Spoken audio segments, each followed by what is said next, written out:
السلام علیکم ورحمۃ اللہ وبرکاتہ۔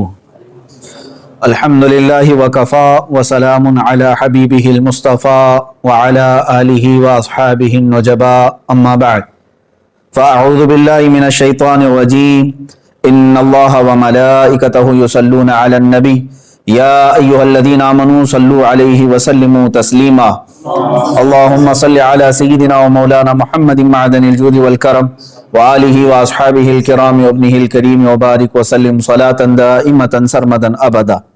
عزیزان گرامی وقار، رمضان المبارک کا مقدس مہینہ ہے اور حالیہ دنوں میں ہندوستان بھر میں جو حالات چل رہے ہیں اس سے ہر ایک مسلمان باخبر ہے، جانتا ہے۔ آج کے حالات میں رسول پاک صلی اللہ تعالیٰ علیہ وسلم کی ذات پاک کو جس طرح سے پورے ہندوستان میں نشانہ بنایا جا رہا ہے، موضوع بحث بنایا جا رہا ہے، ہمارے دل چھلنی ہیں، زخمی ہیں، یہ ایک الگ میٹر ہے۔ لیکن آج میں آپ کے سامنے حاضر ہوں خاص ایک بات کا ذکر کرنے کے لیے۔ میرے عزیز چاہنے والے بہت سارے ہزاروں کی تعداد میں نوجوان اور علماء، ایک سلسلہ چل پڑا ہے ابھی فی الحال سوشل میڈیا پر، خاص طور پر مجھے لے کر کے مباہلے کا چیلنج دے دیا مفتی سلمان اظہری نے، کفر کی دھرتی کو ہلا دیا، فلاں فلاں میسیجز بہت گردش کر رہے ہیں۔ اے میرے عزیزو، میں آپ کو اس بات کا کھل کر کے اظہار کرنا چاہتا ہوں کہ مجھ جیسے ایک کمتر طالب علم نے کون سا کمال کر دیا ہے۔ اس میں کوئی بڑا کمال کا کام مجھے نہیں لگتا، بلکہ رسول پاک صلی اللہ تعالیٰ علیہ وسلم کی عزت پاک بہت اعلیٰ، آپ کے نالے نے پاک کی غبار شریف کا بھی حق ہم ادا نہیں کر سکتے مباہلے کا چیلنج دے کر کے۔ آپ کیا سمجھتے ہیں کہ کوئی بہت بڑا تیر میں نے چلا لیا ہے، اس کو اتنا بڑا بنا کر کے کیوں پیش کیا جا رہا ہے؟ میرے عزیزو، ہماری زندگیاں رسول پاک صلی اللہ تعالیٰ علیہ وسلم کے نام سے وقف ہو جانی چاہیے۔ زندگی میں اگر ایک مرتبہ ہم نے کسی کو چیلنج کیا ہے تو آپ تمام حضرات اتنے ہی میں خوش ہو کر کے مگن ہو گئے اور سارے لوگ موضوع بحث اسی کو بنائے ہوئے ہیں، ایک بہت بڑا کام کر دیا۔ اسی لیے میں اپنے چاہنے والے تمام ہی نوجوانوں سے گزارش کروں گا، چھوڑ دو اس بحث کو، کوئی بھی میری تعریف آج سے ہرگز نہ کرے۔ بہت سارے نوجوان آج اسی کام میں مصروف ہو گئے ہیں، سوشل میڈیا پہ سٹیٹس رکھنا، ڈی پیاں رکھنا میرے نام کی، میرے تصویر کی، اور پھر الگ الگ القابات اس میں لگانا، امیر کا، قائد کا، اور نہ جانے کیا کیا القابات۔ مجھے شرم آتی ہے، آج مجھے افسوس ہے اس بات میں کہ اے نوجوانوں، تمہاری غیرت کب جاگے گی؟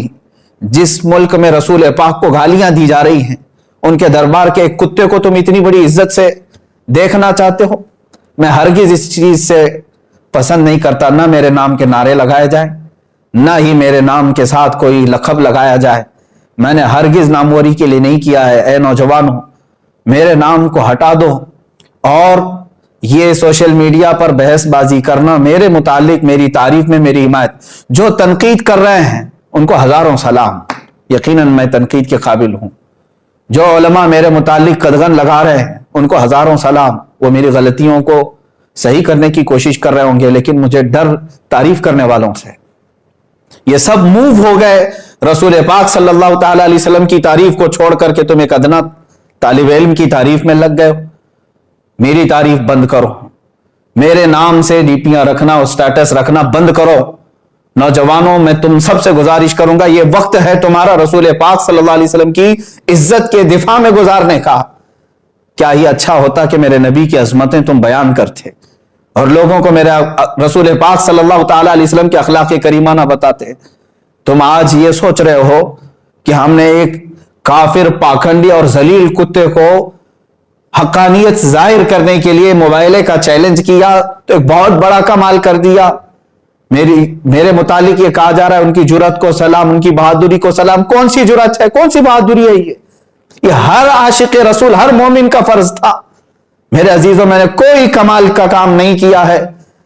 رسول پاک صلی اللہ تعالیٰ علیہ وسلم کی اس زندگی پاک کے بعد جس رسول نے راتوں میں رو رو کر کے ہم غریبوں کو یاد کیا ہو، کیا ان کے آنسوؤں کے ایک قطرے کا حق ادا کر سکتے ہو؟ اے مسلمانوں، رسول پاک صلی اللہ تعالی علیہ وسلم نے جو ہمارے ساتھ محبت فرمائی، بلکہ ماں عائشہ صدیقہ رضی اللہ تعالیٰ عنہ فرماتی ہیں بجلیاں گرجتی اور ابر آلود ہو جاتا آسمان تو میرے آقا باہر نکل آتے گھر سے اور استغفار کرتے اور یوں عرض کرتے کہ مولا یہ بجلیاں کہیں میری امت پر عذاب بن کر نازل نہ ہو جائے، اور حضور اکرم صلی اللہ تعالی علیہ وسلم استغفار فرماتے، جب بجلیاں ہٹ جاتی تو پھر آپ گھر میں تشریف لاتے۔ آپ اندازہ کرو، ماں عائشہ فرماتی ہیں کہ رسول پاک صلی اللہ علیہ وسلم ہمیشہ ابر کو دیکھ کر، بجلیوں کو دیکھ کر کیوں گھبراتے؟ حضور اکرم صلی اللہ تعالی علیہ وسلم فرماتے ہیں پچھلی امتوں پر جب عذاب آتا تھا تو پہلے آسمان اسی طرح ابر آلود ہوتا، بجلیاں آتی اور پھر ان پر ہلاکت کے بادل برس جاتے تھے۔ مجھے ڈر ہے کہ میری امت پر کہیں اس طرح کے عذابات نہ آ جائیں۔ جو نہ بھولا ہم غریبوں کو رضا۔ اے امت کے غیور نوجوانوں، آج میرے جذبات بے قابو ہیں۔ ہند کی اس سرزمین پر ہم چھوٹی چھوٹی سی باتوں کو لے کر کے یہیں پر تعریف کے پل باندھنے لگ گئے۔ رسول پاک صلی اللہ تعالی علیہ وسلم کی امت سے جو محبت ہے اس کا ایک ذرہ بھی ہم ادا نہیں کر سکتے۔ ہم جیسے لاکھوں کا سر بھی کٹ جائے تو رسول پاک صلی اللہ تعالی علیہ وسلم کے نالین پاک کا بھی حق ادا نہیں کر سکتے۔ میرے عزیزو، مصطفیٰ کریم صلی اللہ تعالی علیہ وسلم اپنے آخری وقت میں بھی جس دن حضور کا وصال ہوا اس دن بھی اپنی امت کی خیر کے لیے دعا فرمائی، اپنی امت کی خیر کے لیے دعا فرمائی کہ اے رب ذوالجلال، جو سکرات کی تکلیف ہے وہ میری امت پر نہ آئے، اور جو رسول پاک صلی اللہ تعالی علیہ وسلم قبر انور میں سونے کے وقت بھی اپنی غریب امت کو یاد فرمائیں، معراج کے سفر میں اپنی غریب امت کو یاد فرمائیں۔ اب مجھے بتاؤ کہ ہم نے رسول پاک صلی اللہ تعالی علیہ وسلم کا کون سا حق ادا کیا؟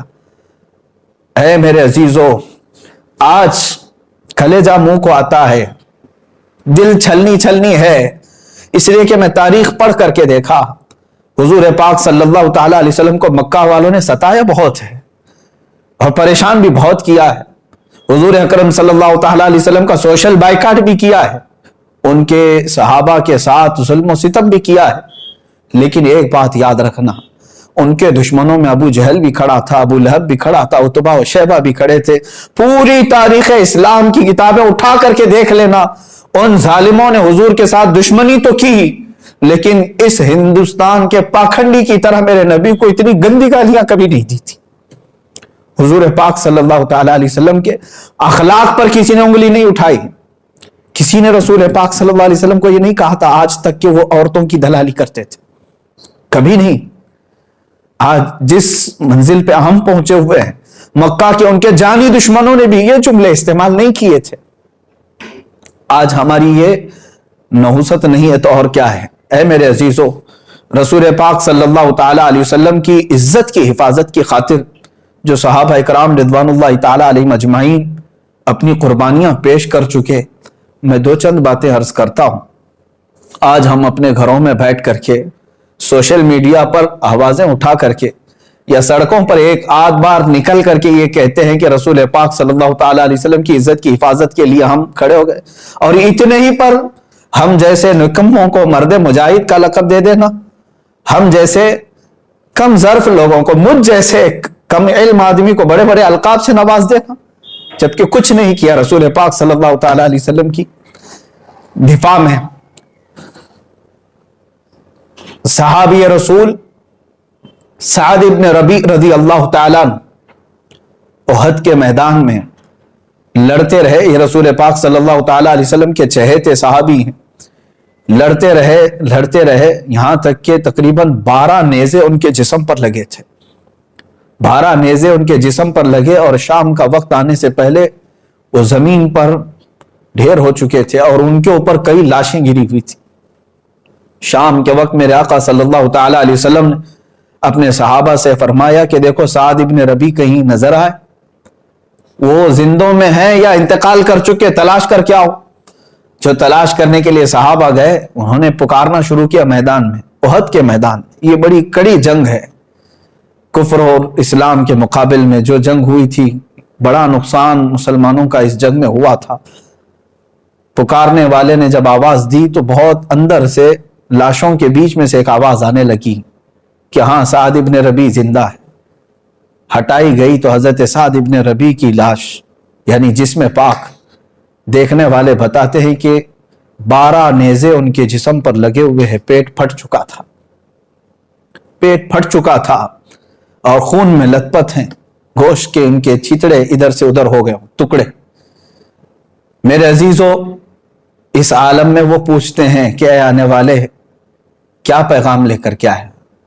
تو آنے والے صحابی نے کہا کہ اللہ کے رسول صلی اللہ علیہ وسلم نے تمہیں یاد کیا۔ اس صحابی سعد ابن ربی نے اتنا کہا، جاؤ میرے آقا صلی اللہ علیہ وسلم کو میرا سلام کہہ دو، میں حضور پاک صلی اللہ تعالی علیہ وسلم تک چل کے آنے کی طاقت نہیں رکھتا۔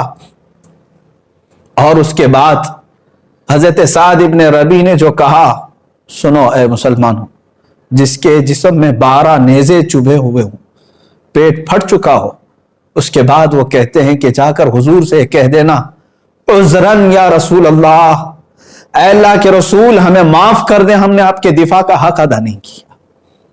جس کا جسم چھلنی ہو گیا ہو اور ٹکڑوں میں آ گئے ہوں، وہ جب یہ کہہ رہے ہوں کہ اے اللہ کے رسول ہم نے آپ کی دفاع کا حق ادا نہیں کیا، ہم گھر بیٹھے سوشل میڈیا سے اگر تھوڑی باتیں کہہ دیں، آواز اٹھا دیں اور اسی پر اتنے بڑے بڑے القاب، یہ ناانصافی ہے میرے عزیزوں۔ اے غیور نوجوانوں، میرے آقا صلی اللہ تعالی علیہ وسلم پر مر مٹنے والے ان صحابہ نے کبھی اپنی ناموری کا خیال تک نہیں فرمایا، بلکہ سعد ابن ربی یہ کہتے ہیں آنے والے سے کہ جاؤ واپس میری قوم کو یہ پیغام دے دینا، مدینے والوں کو یہ پیغام دے دینا کہ اگر تم زندہ رہے، تمہاری آنکھیں دیکھتی رہیں اور کوئی تمہاری زندگی میں رسول پاک صلی اللہ تعالی علیہ وسلم تک پہنچ گیا بری نیت سے، تو فرماتے ہیں کہ پھر قیامت کے دن اللہ تمہیں نہیں چھوڑے گا، تمہارا کوئی عذر قبول نہیں کیا جائے گا۔ سعد ابن ربی یہ کہتے ہوئے اس دار فانی سے کوچ کر گئے، انتقال ہو گیا، شہید ہو گئے۔ ایک صحابی ہیں رسول پاک صلی اللہ تعالی علیہ وسلم کے سامنے کھڑے، احد کے میدان، تیر چلتے رہے، اتنے تیر کہ تقریباً ان کے جسم پر 80 تیر ادھر سے سائیں سائیں کرتے ہوئے گزرے اور کئی جسم پر چھپ گئے۔ وہ حضور پاک صلی اللہ تعالی علیہ وسلم کے سامنے سینہ سے پر ہو کر یوں کھڑے رہے کہ ایک تیر ان کے آنکھوں میں آ کر لگ گیا، آنکھ کا پتلا باہر آ گیا، آنکھ کا ڈھیلا باہر آیا۔ اللہ کے حبیب صلی اللہ تعالی علیہ وسلم کے دفاع میں اس وقت تک بھی وہ اپنا قدم نہیں ہٹا رہے تھے۔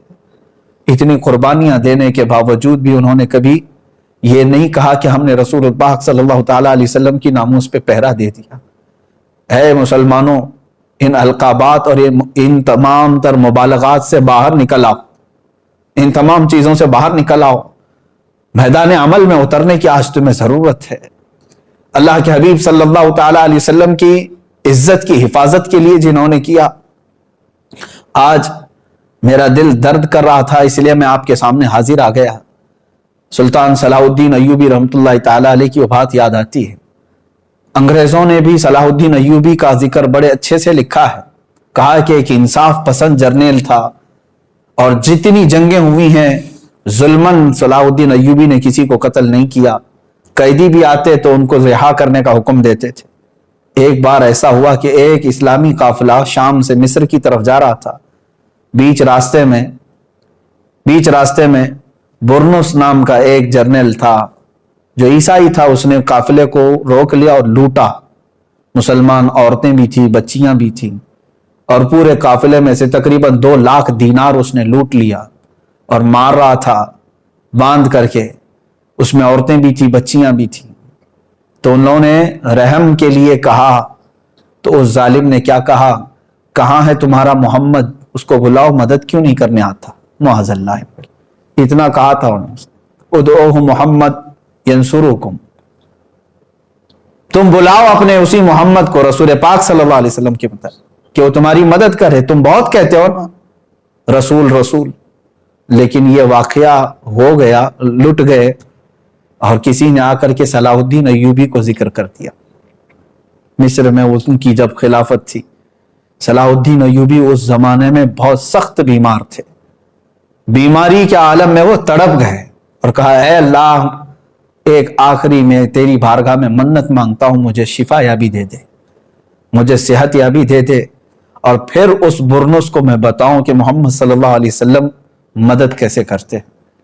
اور جانتے ہیں آپ صحت یاب ہوتے ہوتے آپ نے جنگوں کا پھر سے ایک محاذ چھیڑ دیا، 2 سے 2.5 سال لگ گئے، فلسطین پہنچے آپ بیت المقدس کی فتح کے بعد، جتنے وہاں پر عیسائی تھے سب کو آپ نے اعلان کر دیا کہ جو امن و امان سے رہنا چاہتا ہے رہے، یا جانا چاہتا ہے تو وہ جا سکتا ہے۔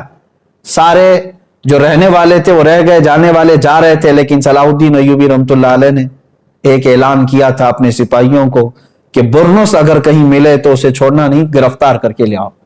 تلاش کرتے ہوئے سپاہی پہنچے، ایک خیمے میں وہ چھپا ہوا تھا، وہاں سے اسے قید کر کے لے آئے، اور صلاح الدین ایوبی رحمۃ اللہ علیہ کی آنکھیں اس وقت لال تھیں، سرخ تھیں، اس کو سامنے کھڑا کیا اور کہا تو ہی وہ بدبخت ہے جس نے کہا تھا کہ محمد کو بلاؤ اور وہ تمہاری مدد کرے۔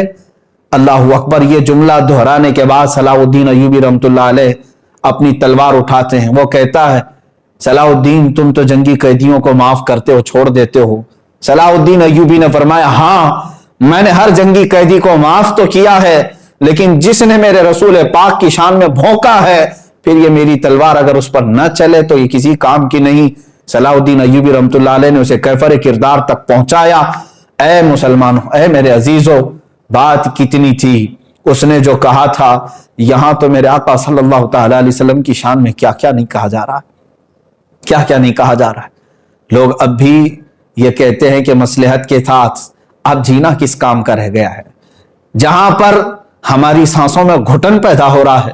اسلام کے لیے ان ظالموں نے کہا کہ یہ کوئی ریلیجن ہی نہیں ہے۔ کیا یہ بکواس سوشل میڈیا پر نہیں ہے؟ وہ کہتے ہیں یہ کوئی دین ہی نہیں ہے، چند گنڈوں نے مل کر کے مال لوٹنے کے لیے ایک سنگٹن بنائی اور یہ مذہب بنا دیا۔ میرے اسلام اور حق دین کو اس طرح کے جملے استعمال کیے۔ اللہ کے نبی صلی اللہ تعالی علیہ وسلم کی شان میں جو الفاظ استعمال کیے گئے وہ زبان پر لانا دشوار ہے، اور حد ہو گئی اب اللہ رب العزت کی بارگاہ میں بھی اس طرح کے جملے کہنا اور شیطان سے منسوب کر دینا۔ اے مسلمانوں، کیا اب بھی یہاں پر ہم ان تمام چیزوں کو سن کر کے خاموش رہیں؟ یہی تمام معاملات تھے جس کی وجہ سے اس بے قرار دل نے اس کفر کی دھرتی کو پکارا کہ آ جا، اگر تجھے اتنا یقین ہے تو اللہ رب العزت اور رسول پاک صلی اللہ علیہ وسلم اور اسلام و قرآن کی شان کیا ہے ہم بتاتے ہیں۔ میرے عزیزوں، یہ موبائلے کا چیلنج ایک طرف تھا، اس کو چھوڑو میری طرف، مگر اب میں ان تمام علماء سے کہتا ہوں، یہاں پر بہت سارے علماء اکرام ابھی سوشل میڈیا پر ایکٹیو ہو چکے ہیں۔ کس بارے میں؟ اسی بارے میں لے کر کے کہ مفتی سلمان اظہری نے مباہلے کا چیلنج دے دیا، بعض تنقید میں بعض تعریف میں ہے۔ میں تنقید کرنے والوں کو ایک جملہ بھی نہیں کہنا چاہتا، بہت محترم وہ علماء ہیں، مجھے کوئی غرض نہیں میری تنقید اور تعریف سے، لیکن تعریف کرنے والے علماء جس میں بہت سارے ہیں جنہوں نے مسلسل 2 دن سے اپنے اوقات لگا دیے ہیں، میں ان سب سے گزارش کروں گا، اے گروہ علماء، اللہ تبارک و تعالیٰ نے تمہیں علم کی امانت سپرد کی ہے، حد ہو گئی۔ مجھے تعریف کے جو لیٹر بھیجے جا رہے ہیں، آڈیو بھیجے جا رہے ہیں، میسیجز بھیجے جا رہے ہیں، میرا دماغ پکنے لگ گیا کہ یہ سارے لوگ مل کر کے جتنی میری تعریف پر لگ گئے، کاش رسول پاک صلی اللہ تعالی علیہ وسلم کے لیے لگاتے تو انہیں بہت بڑا اجر ملتا۔ میں تو ایک سادہ سا آدمی تھا، آج ہے کل مر جاؤں گا، ہماری کوئی تاریخ نہیں ہے، ہماری اپنی کوئی حیثیت نہیں ہے، ہم نے جو کچھ بھی کیا ہے وہ صرف رسول پاک صلی اللہ تعالی علیہ وسلم کی محبت کا ایک درد تھا۔ میرے عزیز، اگر میں نہیں اٹھتا تو کوئی نہ کوئی ایک عام نوجوان بھی اٹھتا۔ اس میں ابھی مجھے بھیجی گئی ہے، کئی علماء ہیں، میں اب کتنوں کے نام ذکر کروں۔ مفتی گلفام صاحب نے ابھی ایک بیان نشر کیا، بار بار انہوں نے یہ اس میں تائید کا اظہار کیا کہ ہم کھڑے ہیں، مباہلے میں ہم آنے کو تیار ہیں۔ مفتی عالمگیر اشرف صاحب، مولانا طارق انور مصباحی صاحب، مفتی راحت علی صاحب، مفتی نثار احمد مصباحی صاحب، یہ تمام علماء، مولانا توصیف صاحب سنبھل سے، اور کئی جگہ کے بڑے بڑے علماء جو تنظیمیں چلاتے ہیں، کرناٹک سے، راجستھان سے، اور کئی خلفاء اور مشائخ، میں ان سب سے گزارش کروں گا، اے گروہ علماء، اللہ نے آپ کو قلم کی اور زبان کی جولانیت عطا کی۔ میں دیکھتا ہوں یہ میرے محترم علماء جب لکھتے ہیں اس میں بہت اچھی تحریریں ہیں ان کی، لیکن میرے دفاع کے لیے اپنے قلم کو استعمال کرنا بند کر دو۔ جو تنقید کر رہے ہیں وہ ٹھیک ہے، لیکن تعریف کرنے والے علماء، میری ایک عاجزانہ اپیل ہے آپ سب سے، عاجزانہ اپیل ہے، میں کوئی دکھاوے کے لیے بات نہیں کر رہا ہوں، قلم اٹھاؤ، اسلام پر جتنے حملے یہ پاکھنڈی کر رہے ہیں ان کا منہ توڑ جواب دو۔ اللہ نے تمہیں قلم کی برکت عطا کی ہے، زبان کی اللہ نے جولانیت عطا کی ہے، اٹھاؤ تقابل ادیان کو دیکھو آپ۔ اور آریہ سماج کے پنڈتوں نے جتنے اعتراضات کیے تھے ان اعتراضات کے جواب علماء حق نے، علماء ربانیین نے دیے۔ اے علماء، آج کام تمہارا اس کے لیے ہے، اللہ نے تمہیں چنا ہے، آپ ہٹا دو اس سلمان اظہری کے نام کو، ہٹا دو اس کو، موضوع سخن ختم کر دو۔ میں تعریف کرنے والے ان تمام علماء کی قدر ضرور کروں گا، محبت ضرور ہے۔ یہ جتنے میسیجز کر رہے ہیں، آڈیو بھیج رہے ہیں یا تحریریں بھیج رہے ہیں، یہ تمام کی ضرورت قطعاً نہیں ہے، قطعاً نہیں ہے۔ میں سب سے کہتا ہوں کہ لگ جاؤ دین اسلام کی حمایت کے لیے اور رسول پاک صلی اللہ تعالی علیہ وسلم کی عظمت و شان بیان کرنے کے لیے۔ آپ لکھو، دوسری زبانوں میں اسے ٹرانسلیٹ کیا جائے، ہندوؤں کو بھی بتایا جائے کہ اس پاکھنڈی نے جس غلیظ انداز میں اعتراضات کیے یہ جھوٹا ہے اور دنیا کا سب سے بڑا جھوٹا ہے۔ اسلام کے متعلق اور قرآن کو جس طرح دہشت گردی سے جوڑنے کی کوشش کی جا رہی، اس پر کام کریں آپ سب مل کر کے۔ جو خطبہ ہیں وہ آپ میرے دفاع میں نہ آئے، آپ دفاع ناموس رسالت کے لیے اپنا وقت قربان کریں، رسول پاک صلی اللہ تعالی علیہ وسلم کے لیے۔ اور ہر کوئی اب یہ مباہلے کے چیلنج دینے کے لیے اس کی ضرورت نہیں رہ گئی۔ میں پوچھتا ہوں اے نوجوانوں، اے مسلمانوں، آپ کا دل یہ کہتا ہے؟ ذرا ضمیر پر ہاتھ رکھ کر کے، دل پر ہاتھ رکھ کر کے یہ سوچو، وہ خبیث مردود ملعون جو بھونکتا ہے رسول پاک صلی اللہ تعالی علیہ وسلم کی شان میں اور جانوروں کا پیشاب پینے والا اور بلاತ್ಕಾری میں جیل جانے والا، کیا اس کی حیثیت ہے کہ وہ مباہلہ کرے؟ کیا آپ کو ذرا برابر لگتا ہے؟ بہرحال یہ اسلام کی حقانیت کو ظاہر کرنے کے لیے جو کہہ دیا تھا وہ ہے، انشاءاللہ وہ برقرار رہے گا، لیکن آپ اپنا وقت اس بارے میں نہ لگاؤ، میری حمایت میں، میری تائید میں۔ ہاں دعا ضرور کریں، میں دعاؤں کا محتاج ضرور ہوں، دعاؤں کا محتاج ضرور ہوں۔ اور سچ بات میں بتاؤں، حقیقت میں میرے عزیزو، ہم نے ایک کتے کے برابر بھی کام نہیں کیا ہے ابھی۔ بڑی بات نہیں کہہ رہا ہوں، اس لیے کہ تاتاریوں نے بغداد پر حملہ کیا تھا تو تاتاری بادشاہ نے ایک بار علماء حق کو زنجیروں میں باندھ کر کے اپنے دربار میں الٹا لٹایا اور ایک عیسائی پادری کو بلا کر کے کہا کہ ان کے نبی کی شان میں جتنی بری باتیں ہو سکتی مغلظات بکو ان کے سامنے، یہی ان کو سزا ہے، ان کے لیے دردناک سزا ہے۔ جن کے زنجیروں میں ہاتھ بندھے ہوئے ہیں وہ لیٹے ہوئے ہیں دربار میں، بڑے مجمع کے ساتھ سپاہی بھی موجود ہیں۔ بادشاہ کا اس دربار میں کتا تھا جو زنجیر سے بندھا رہتا تھا، سونے کی زنجیر سے۔ میرے عزیز و تاریخ کی کتابوں میں اٹھاؤ، بڑے معتمد اور مستند علماء اسلام نے اس کو نقل فرمایا ہے۔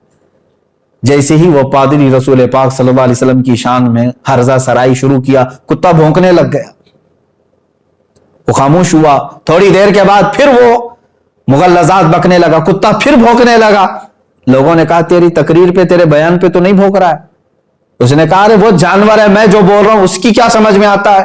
تیسری بار جب پھر وہ مغلظات شروع کیا، محمد ایسے محمد ویسے معاذ اللہ رب العالمین، کتا زنجیر توڑ کر کے اچھل کر کے آیا اور دم زدن میں اس پاکھنڈی پادری کے اوپر چڑھ گیا اور اس کو دم زدن میں چیر کر رکھ دیا۔